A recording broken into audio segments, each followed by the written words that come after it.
Saludos. Esta es la primera parte de la lección número 89 de nuestro curso de precálculo. Vamos a ver este tópico que dice significado gráfico de una función periódica. Dice, basándonos en el último teorema, que establece que el valor de una función periódica se repite cada vez que le sumemos a un múltiplo del periodo a cualquier valor en el dominio de esa función. Si f es una función periódica con periodo p, la gráfica de esta pudiera lucir así, como dice esto. ¿Por qué? Porque mire, aquí yo tengo un valor x que debe estar en el dominio de esa función periódica, ¿verdad? Y fíjense que el periodo es este largo, ¿verdad? O sea que al pasar esta distancia, la gráfica va a empezar a repetir sus valores, va a mostrar la repetición de los valores de esa función en el alcance de esa función, ¿verdad? Fíjense que en x el valor de la función está aquí, ¿verdad? Y entonces según yo me muevo hasta llegar a p, la gráfica hace esto, sube, baja y sube hasta aquí, ¿verdad? Aquí puse un punto hueco porque entonces cuando llegué aquí, que es la x más el primer múltiplo del periodo, ¿verdad? El valor vuelve a empezar aquí, vuelve a repetir, ¿verdad? Y claro, empieza a repetir todos los valores, según yo, a los valores de la x, voy añadiéndole la cantidad p, que es el largo del periodo, ¿verdad? Y fíjense que hace lo mismo, ¿verdad? Baja, sube, vuelve y baja hasta que llega aquí. Aquí puse un punto hueco, ¿verdad? Porque entonces cuando llego a este valor, x más dos veces 1 y 2 veces el periodo, como dice el teorema, empiezo a repetir otra vez los valores de la función, ¿verdad? Subo bajo y subo. Y aquí cuando he añadido 1, 2 y 3 veces el periodo a la x, ¿verdad? X más 3p, hay un punto hueco, empiezo otra vez acá arriba a repetir estos valores. Sube, baja y sube. Y aquí vuelvo a tener un punto hueco porque aquí, cuando le he añadido a la x 1, 2, 3, 4 veces el periodo, pues empiezo otra vez a tener los mismos valores acá arriba. ¿Se fijan? Así que ahí tiene cómo es que luce la gráfica de una función periódica. Fíjense que yo no he probado, ¿verdad?, que si yo le resto múltiplos naturales del periodo, entonces la gráfica también repite. Pero fíjense que eso es obvio, ¿verdad? Porque fíjense que si yo a x le resto la distancia, que es el periodo, que es p, tengo el valor x menos ese valor p, ¿verdad? Y aquí, de aquí a aquí, se completa un periodo p. O sea que de aquí a aquí, la gráfica tiene que ser la misma. Sube, baja y vuelve a subir hasta que aquí hay un hueco, ¿verdad? Porque entonces cuando llego aquí, el valor de la función empieza aquí a repetir el que está acá. Igualmente, cuando a la x le reste 1, 2 veces el periodo x menos 2p, la gráfica sobre este intervalo que va desde x menos 2p hasta x menos p tiene que ser la misma porque tiene que repetir siempre los mismos valores. Así que fíjese, la idea de la gráfica de una función periódica es que es una figura, una forma que repite infinitamente, para siempre, ¿verdad? Para todo momento está repitiendo, claro, siempre y cuando estemos sobre el dominio de la función, porque a lo mejor el dominio de la función termina ahí y empieza aquí, pues ya, esos que están ahí, eso que está ahí en la gráfica. Pero mientras sea el conjunto de los números reales, pues todo el tiempo la gráfica va a estar repitiendo esa forma, ¿ok? Bueno, pues mira lo que dice esta definición. Sea f una función periódica con periodo p y sea x elemento del dominio de la función, que generalmente va a ser un subconjunto de los reales, porque fíjense que en esta teoría de las funciones periódicas está envuelta la suma, ¿verdad? X más un múltiplo del periodo, X más dos veces el múltiplo del periodo, etcétera, ¿verdad? Y usted puede multiplicar y sumar números reales. Así que tenemos que estar bregando con números reales aquí por el momento, ¿verdad? En otros cursos, aunque ya en el álgebra elemental vimos cómo yo podía definir unas operaciones de suma parecidas a la suma y a la multiplicación, sin embargo los elementos que sumábamos y restábamos allí y multiplicábamos eran diferentes a los números reales. Pero estamos trabajando con números reales, así que por eso es que en el caso de las funciones periódicas en este curso, son funciones con dominios que son o el conjunto de los números reales o algún subconjunto de los números reales. Bueno, pues mire, entonces la porción de la gráfica de y igual a esa función periódica de x sobre este intervalo que va desde cualquier valor del dominio en esa función periódica hasta ese valor del dominio más el largo del periodo, no inclusive en acá, se llama un ciclo. Así que por lo tanto, fíjese que en esta gráfica, ¿verdad? Si yo tomo la gráfica, la parte de la gráfica que está sobre el intervalo que empieza en x y termina en x más p, esa gráfica que está sobre ese intervalo, que es esta parte que está y que hace así. Eso sería un ciclo de esa gráfica de esa función periódica. Un ciclo, ¿ves? Claro, aquí, si en vez de este valor del dominio, yo cojo este valor del dominio, entonces ese valor del dominio, si yo le sumo la p, que llego entonces a x más 2p, la porción de la gráfica que se encuentra sobre ese intervalo, que es esta, que está aquí, igualita que esta porción que está aquí, sería otro ciclo de la gráfica de esa función periódica. Fíjense que en ese caso, ¿verdad? En esa gráfica, yo aprecio 6 ciclos completos de esa ecuación, ¿verdad? Mírenlas aquí. 1, 2, 3, 4, 5 y 6. 6 ciclos completos de la gráfica de esa función periódica. Ahora, fíjense en esto otro. La porción de la gráfica, que ya sabemos que es una repetición de una forma, una figura en particular, que se localiza sobre el intervalo que va desde 0, que empieza en 0 y termina en P, la distancia completa del periodo, ¿verdad? Fíjense que el periodo es este largo, así que si yo empiezo de 0 a P, llego más o menos de aquí a aquí, ¿verdad? De aquí a aquí. Pues la gráfica que está sobre ese intervalo, eso se llama el ciclo fundamental. Fíjense que entonces aquí yo puse en más grueso el ciclo fundamental de esa gráfica. Empieza aquí, ¿verdad?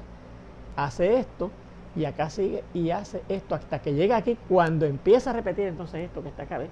O sea que fíjense que el ciclo fundamental luce distinto a estos ciclos que marqué aquí, ¿verdad? O sea que el ciclo fundamental de esa gráfica es esta figura que hace así y sube aquí y baja aquí. Claro, aquí empieza a hacer exactamente lo mismo otra vez, ¿verdad? Hasta que llega más o menos aquí y ahí tendríamos un segundo ciclo fundamental, ¿verdad? Pero el ciclo fundamental, de hecho, o sea, marqué otro sitio donde se forma el ciclo fundamental, pero el ciclo fundamental es esta parte de la gráfica que se encuentra sobre el intervalo que va desde 0 hasta el largo completo del periodo que es P, ¿ok? Muy bien. Y ahí, pues, como dice el ejemplo, ¿verdad? Ahí se aprecian 6 ciclos de la gráfica de esa función periódica y note cuál sería el ciclo fundamental mostrado de forma gruesa, esto que les indiqué aquí, ¿verdad? Pues bien, ahí tenemos esa teoría relacionada a las funciones periódicas. Repetimos, la gráfica de una función periódica consiste de una forma particular que se repite infinitamente mientras estemos sobre el dominio de la función, ¿verdad? Y entonces esas partes que se repiten, ¿verdad? Usted empezando en algún valor del dominio y a ese valor del dominio le suma el periodo, desde ahí hasta donde le suma el periodo, ¿verdad? A ese valor que usted coge inicialmente, la gráfica que se encuentra sobre ese intervalo se le llama un ciclo. Y en particular, la parte de la gráfica que está en el intervalo que va desde 0 hasta el periodo, ¿verdad?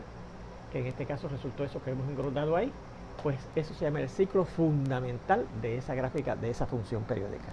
Bueno, vamos a ver este teorema, ¿okay? Que es el último que vamos a ver en este tópico sobre la periodicidad de funciones. Y dice así.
Bien.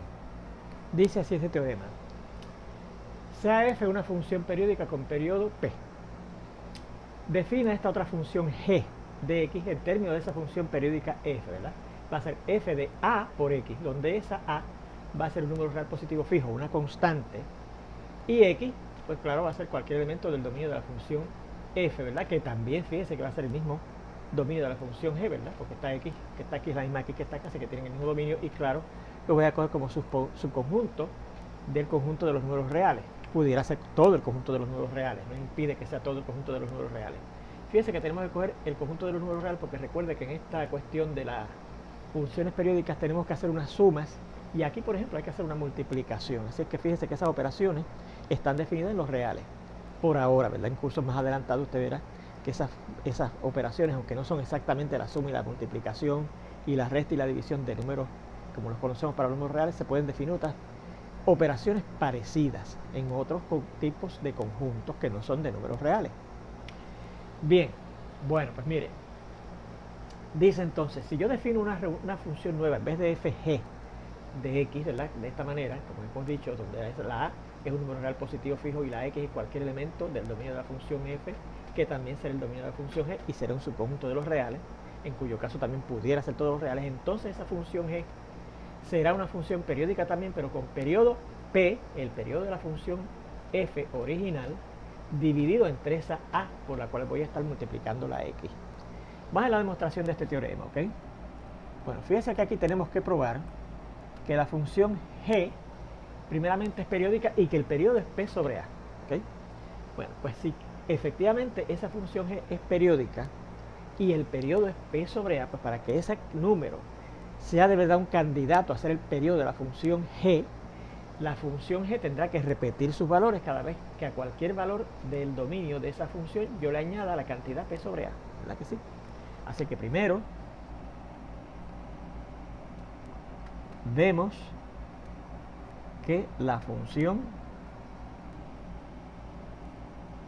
g repite sus valores cuando a cada valor x en su dominio, ¿verdad? Que recuerde que es un subconjunto de los números reales, le añadimos, o le sumamos, a decir, ¿verdad? La cantidad p sobre a, que recuerde que es el supuesto periodo, ¿ok?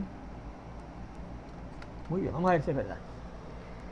Vamos a ver, ¿qué será g de x más esa cantidad p sobre a? Bueno, fíjense cómo yo busco el g de algo. G de algo, según el teorema, g de algo es f de ese número real positivo fijo, a, por lo que sea la x, y aquí la x que tengo es x más p sobre a, ¿verdad que sí? X más p sobre a. Y esto será f de, y aquí yo tengo a multiplicado por x más p sobre a, es que yo voy a multiplicar, ¿verdad? Aplicando la ley distributiva de la multiplicación sobre la suma de la izquierda, ¿verdad? A por x más a por p sobre a, y al multiplicar a por p sobre a, la a se cancela y queda más p, ¿verdad que sí?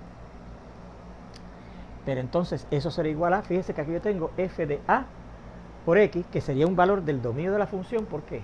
Porque fíjense que el dominio de la función es un valor, ¿verdad? Es un subconjunto de los reales. Allí, cuando yo multiplique la a por la x, ¿verdad? Pues me va a dar un número real, ¿verdad? Así que si a ese número real, que es un valor del dominio de la función f, yo le sumo el periodo, pues me va a dar el mismo valor, va a repetir el valor que tenía la función antes de yo añadirle el periodo. Va a dar lo mismo que dar f de a por x, ¿verdad que sí? F de a por x. Seguimos acá.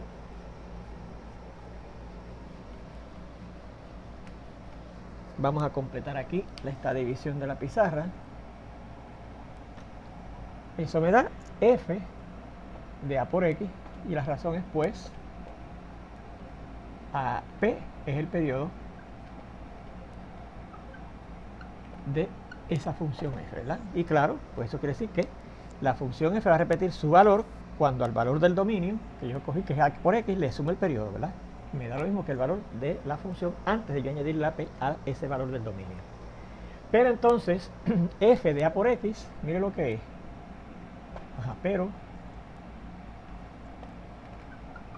f de a por x, mire lo que decía aquí, f de a por x es g de x, ¿verdad? Entonces, debido a la ley transitiva de la igualdad, ¿verdad?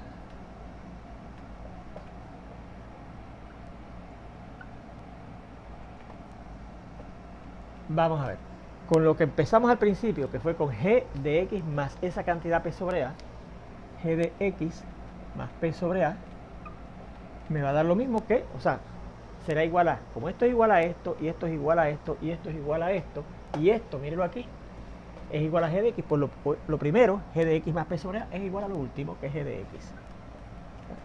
¿Y qué quiere decir eso? Que efectivamente la función g repite su valor cuando a cada valor del dominio de la g yo le añado la cantidad p sobre a. Y esto ocurre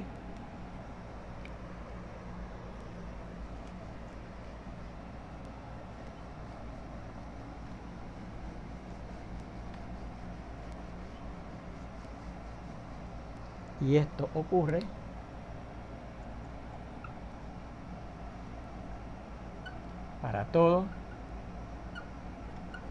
x en el dominio de esa función g, que claro, recuerde que es un subconjunto de los números reales, ¿ok? Muy bien, pues ¿qué significa eso? Que efectivamente la función g es periódica, porque repite su valor cada vez que a un valor de su dominio yo le añado esa cantidad, ¿ok? Esto significa que, en efecto, la función g es periódica. Bueno, no falta ver lo otro que dice, ¿verdad? Que el periodo de esa función periódica g, que ya acabo de mostrar que es periódica porque repite su valor cada vez que yo a cualquier valor de su dominio le añado esa cantidad p sobre a, es precisamente p sobre a. Ese va a ser el periodo. Bien, para ver que p sobre a es el periodo de esa función g, tendremos que ver que p sobre a es un número primeramente real positivo y segundo fijo, constante, más pequeño y que es el más pequeño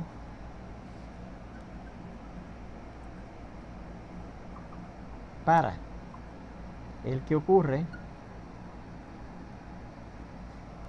la repetición del valor de g, de los valores de g. ¿Okay? Bueno, pues lo haremos por contradicción.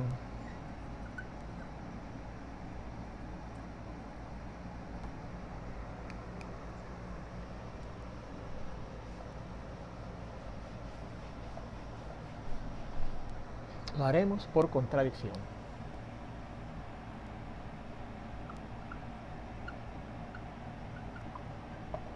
Bueno, antes que nada vamos a asegurarnos que efectivamente p sobre a es un número real positivo fijo. ¿Okay? Como p, ese número p que necesito, que voy a tener esa expresión, ¿verdad? Es el periodo de la función f, entonces, pues, si cualquier periodo de una función es un número real positivo fijo, ¿verdad? Entonces, p es un real positivo fijo. Y claro, es el más pequeño para el cual los valores de la función f, más pequeño que yo tengo que sumar a los elementos del dominio de la función f para que la función f empiece a repetir sus valores, ¿verdad? Pero eso lo veremos después. Pero por el momento es un número real positivo fijo. ¿Y cómo?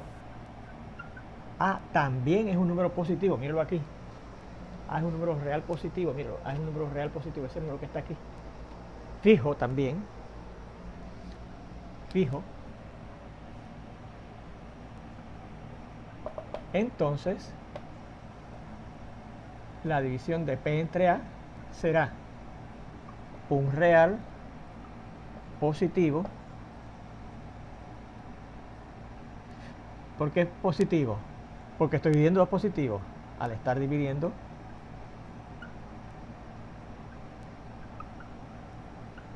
dos reales positivos y fijos. ¿Verdad? ¿Por qué fijo?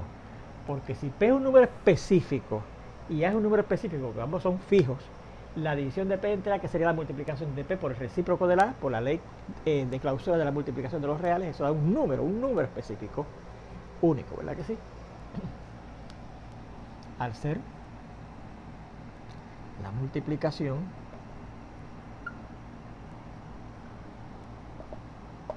de dos números reales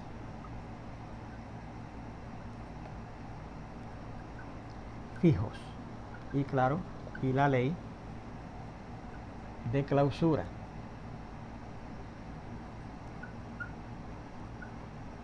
de la multiplicación que dice que si usted multiplica dos números reales da un único número real, ¿verdad? De los reales, ¿ok? Bien. Muy bien, pues ya sabemos que efectivamente P sobre A es un número real positivo fijo. Ahora quiero ver qué es el más pequeño. Vamos a ver dónde dice eso. Que es el más pequeño para el cual ocurre la repetición de los valores de la función g, ¿verdad? Porque estoy tratando de mostrar que es el periodo de la función g. Y eso dijimos que íbamos a hacerlo por contradicción. Bueno, pues ahora suponga que existe un número real h que va a ser menor que ese número p sobre a, para el cual la función g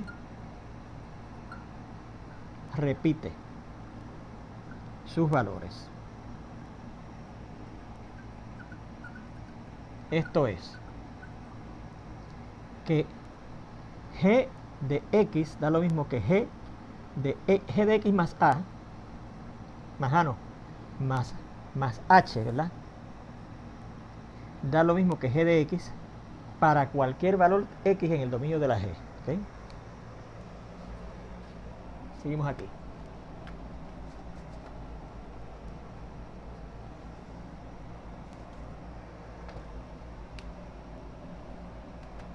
Para cualquier valor x en el dominio de esa función g, que recuerde que es el mismo dominio de la función f y que es un subconjunto de los números reales, incluyendo posiblemente todos los números reales también, ¿ok? Bien, porque si ocurre esto, ¿verdad? Entonces eso significaría que hay un número más chiquito que P sobre A para el cual la función G repite sus valores, ¿verdad? Y entonces P sobre A no podría ser el periodo de esa función G. Pero veremos que eso no puede ocurrir, ¿ok? Que no puede haber un valor más chiquito que P sobre A para el cual la función G, al yo sumarle ese valor más pequeño que P sobre A los valores de su dominio, repite el valor antes de yo añadirle esa cantidad, ¿verdad? Ajá. Pero vamos a ver. G de x más h, que dicho sea de paso, ahí dice que es ¿cuánto? G de x. Sería igual a lo siguiente. Bueno, ¿cómo yo buscaría G de x más h según la definición de G? Pues G de algo es igual a f de a por la x, lo que sea la x. Y la x aquí es x más h, ¿verdad? Lo que está aquí en el paréntesis al lado de la g. Y lo que está aquí en el paréntesis al lado de la g es x más h, ¿verdad? Pero esto que está aquí sería igual a lo siguiente. F de a por x, ¿verdad que sí? Más a por h, ¿verdad?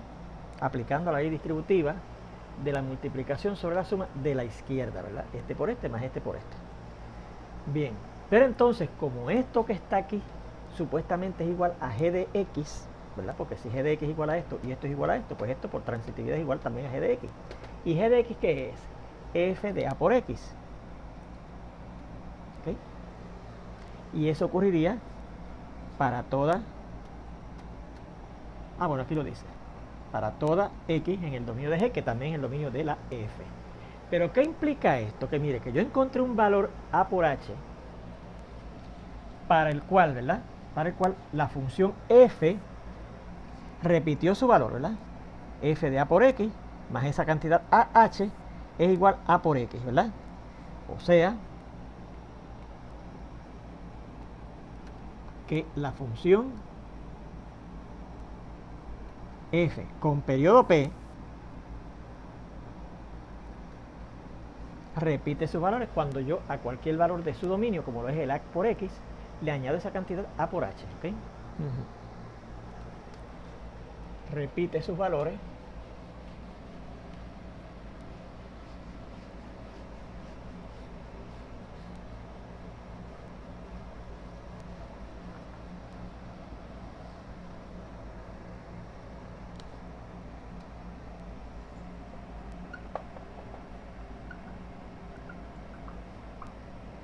cuando a cualquier valor a por x de su dominio, ¿verdad? Que recuerde que es un subconjunto de los reales, y fíjese que a por x es un número real, porque es la multiplicación de dos números reales, ¿verdad? A es un número real positivo, fijo, y x es un elemento del dominio de esa función, que son subconjuntos de los reales, ¿verdad? Cuando le añadimos, le sumamos a por h, ¿verdad? Esa cantidad a por h, mírenla ahí, ¿verdad? Pero vean que, ¿qué dice aquí? Que la a, más bien que el p sobre a, yo lo borré por aquí, ¿verdad? Pero tenemos que la h, que h era más pequeño que p sobre a, ¿verdad que sí? Y entonces, por lo que, debido a la ley de multiplicación positiva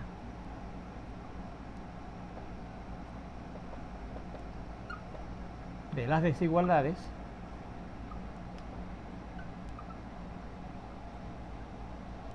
si yo cojo esa desigualdad, h dice menor que p sobre a, y multiplico en ambos lados por la a, aplico la ley de multiplicación positiva de la desigualdad, porque la a, que es por lo que estoy multiplicando ambos lados de esa desigualdad, es un número real positivo, ¿verdad? Así que aquí me quedará a por h. El sentido de la desigualdad no cambia, porque eso es lo que dice la ley de multiplicación positiva de las desigualdades, y al multiplicar a por esto, la a cancela y me queda acá la p, ¿verdad? Vea eso, que esta h, esta a por h, ¿verdad?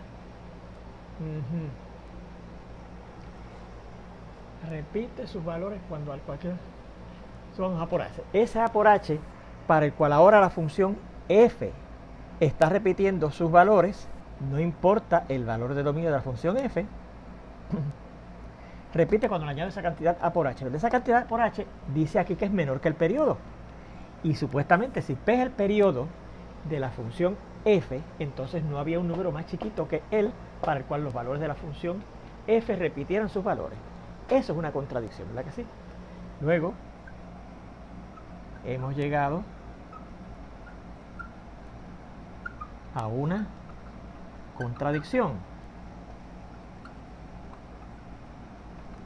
Pues, al ser P, ¿verdad?, el dominio,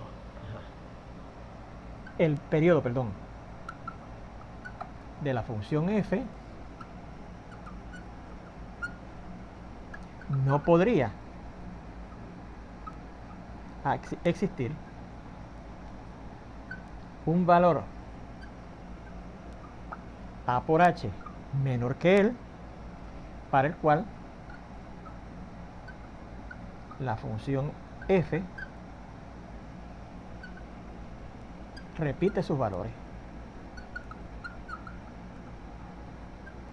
de la forma indicada, ¿ok? O sea que si yo busco el valor de la función f en un valor de dominio, eso me va a dar el mismo que el valor de la función f en ese valor de dominio más esa cantidad por h. Es imposible que eso ocurra, porque la cantidad más pequeña para la cual eso puede ocurrir es p, porque ese era el periodo de la función f. ¿Ok?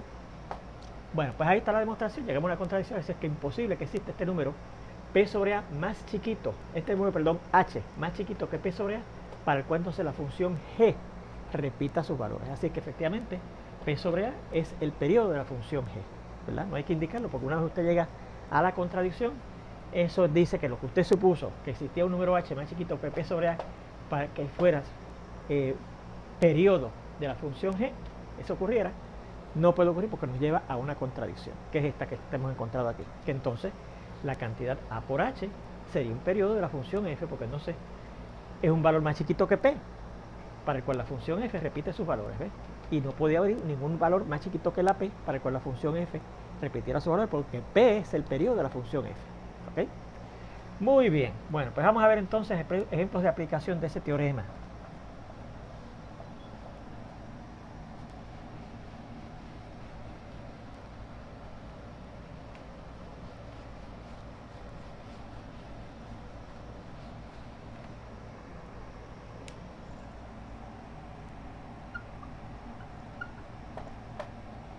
Primero, para la función f vista en unos ejemplos anteriores, era aquella función f, ¿verdad?, que tenía periodo 3, y entonces para la cual yo podía buscar los valores de esa función, de cualquier número en términos de los valores de la función para x, para valores del dominio que estuvieran entre 0 y el periodo 3, ¿se acuerdan? Entre 0 y p, entre 0 y 3, y que se llamaba el conjunto S, ¿verdad? Yo decía exprese todos los valores de la función f en términos de valores en ese conjunto S, ¿se acuerdan? Bueno, pues para esa función que tenía periodo 3, determine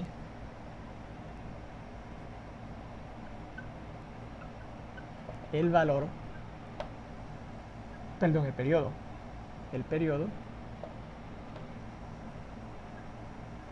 de las siguientes funciones.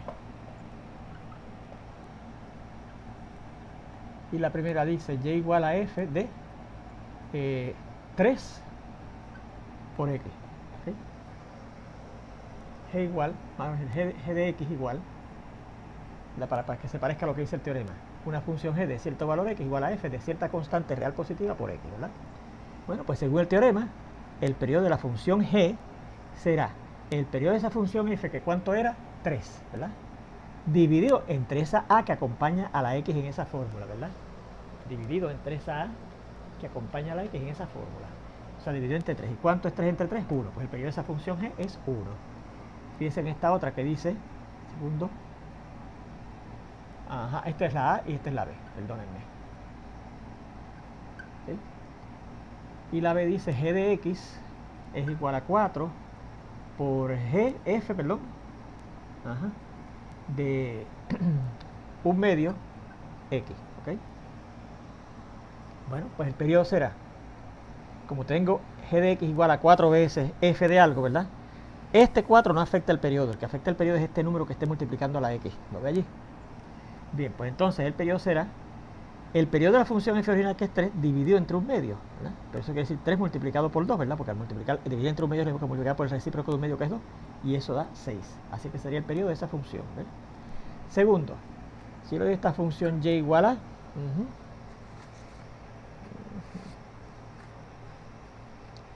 y igual a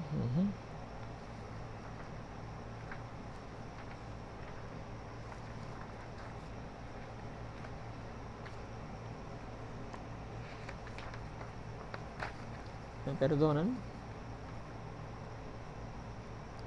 ajá, dice aquí 2 veces el seno de 3x.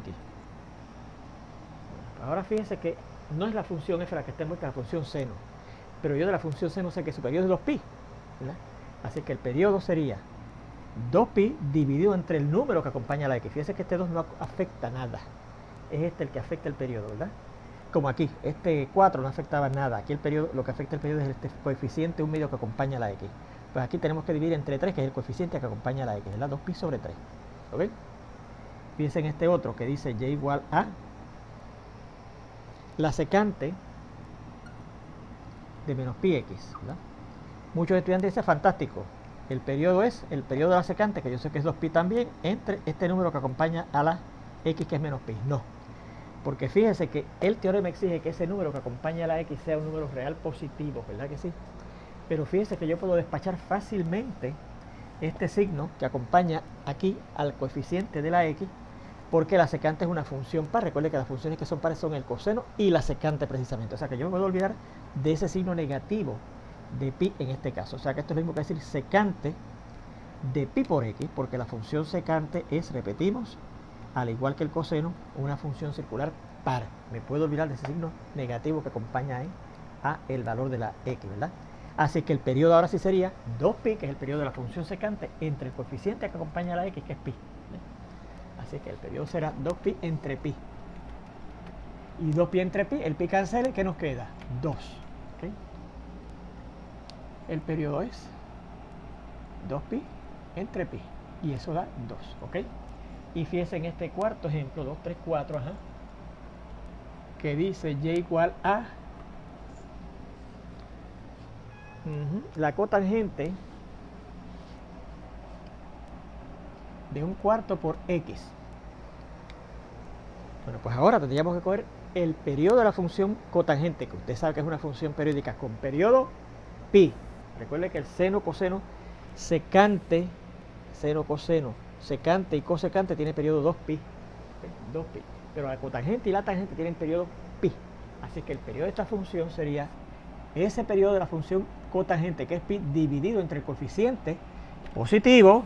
Si no hubiese sido positivo, había que aplicar la paridad o imparidad. En ese caso hubiese sido, como la cotangente es impar, pasaríamos el signo negativo al frente y nos quedaríamos con 1/4 otra vez positivo entonces, ¿ves? Entre ese coeficiente 1/4 que es positivo. Eso quiere decir pi por el recíproco de 1/4 que es 4, y eso da 4pi. Así que sería el periodo de esa función cotangente de 1/4 pi. Bueno, pues con esto terminamos esta primera parte de esta lección. Yo espero verlos ya prontito en la segunda de esta lección número 89. Nos vemos entonces.